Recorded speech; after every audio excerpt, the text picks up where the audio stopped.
4,414 days. That is how many days between May 20th, 2013 and June 20th, 2025. Those 2 days may seem random, but they are definitely not. The first date was the day of the 2013 EF5, which would cause hundreds and millions of dollars in damages, and 24 people were killed.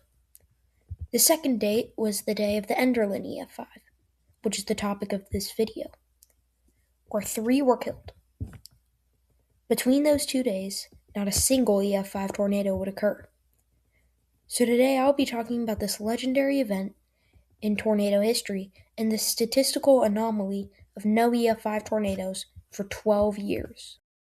On the morning of June 20th, an enhanced risk was issued by the Storm Prediction Center, along with a 5% tornado risk and a 30% risk for both wind and hail for parts of North Dakota. This didn't seem like a super robust system, which you wouldn't assume to produce an EF5 tornado. As they go into the later nighttime hours, nobody would expect that the 12-year EF5 drought would be broken this day. But that is exactly what would happen. Storms would begin to spark in the evening hours. The first significant tornado to occur would spawn near Urbana, North Dakota. It would travel northeast, hitting the town at EF0 strength. As it traveled past the town, it would hit a metal building, completely destroying it and obtaining an EF3 rating. It would also get another EF3 damage indicator after debarking multiple trees near the end of its path. It seemed like it would be the last tornado of the outbreak until a robust storm began strengthening near Liberty, North Dakota. It would strengthen fast, hitting a farm outbuilding, collapsing the walls at EF2 strength. Then it would grow to a mile wide, hitting and derailing multiple train cars with an estimated wind speeds of 270 plus miles per hour.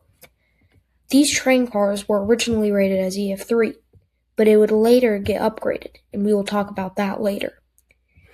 It would travel up north at EF2 and EF3 strength and would hit multiple homes, and this is around where the 3 lives were taken during the storm. As it moved towards the end of the tornado's path, it would start to dissipate as it hit multiple transmission towers at EF3 strength, and would change directions before dying out at 11:21 p.m. After the storms fizzled out and the Enderlin tornado was forgotten among the more significant tornadoes from the earlier months. Now it's October 6th, 2025, and all of the weather eyes are everywhere but tornadoes, because why should they be? This is statistically one of the weakest months of the year for tornadoes, and meteorologists are just waiting for the hurricane, blizzard, and the 2026 tornado season. But on the morning of this day, the world would be shocked by this one sentence. Enderlin Tornado Number 1 upgraded to an EF5.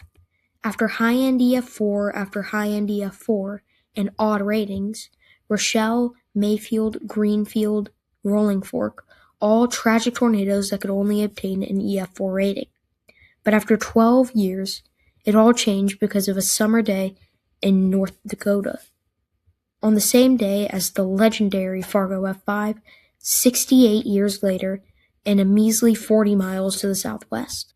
A second EF5 would hit North Dakota on that day. Now, how did this happen? It seemed like the tornado would be lost to time, but now nobody would be able to forget. Well, it's not that simple. The tornado was already a lot stronger than its original EF3 rating suggests. Even the damage to homes were wrong, as it would be upgraded as the homes were swept clean, given a mid-range EF4 rating. Further down the tornado's path is where the farmstead was destroyed and swept downwind, and given a mid-range EF4 rating. A sandpapering effect was caused to trees, which is a sign of a violent tornado. Also, there was root ball displacement noted. Most of the EF3 ratings were upgraded to EF4, including some hardwood trees that were debarked and shredded. Now, how will this affect past tornado ratings and future ratings? One thing I've seen a lot of people talk about would be the tornado that is always caught in the controversy of tornado ratings, is the Mayfield EF4. Multiple train cars were toppled over during that tornado. They were thrown about 230 feet, but that is a far cry from the over 1,000 feet that the trains were carried during the Enderlin tornado. Now, I do believe that the Mayfield tornado should have been an EF5 because of all the violent tornado damage which was caused. But I don't think that the train damage should have been an EF5. Now, how will all this affect future ratings? I hope that the NWS is more generous when rating tornadoes in EF5 because it makes the EF5 tornado less mystifying and rare, so people won't be as happy as about a tornado being rated like this. Because the harsh truth is that people were happy with this rating. And I think it's possible that the criteria might change for ratings in the future. Also, another interesting piece of information is that it was nearly impossible for such an EF5 tornado drought to occur. A 2025 study by Anthony Lizza showed that the EF5 drought going for so long has a 0.3% chance of happening, which would be 1 in 332. Such a tornado is absolutely shocking, because why would the EF5 drought that has lasted 12 years be ended so suddenly? But that is what happened. On a Tuesday morning in October, tornado history would be changed forever. Thank you so much for watching this far in the video.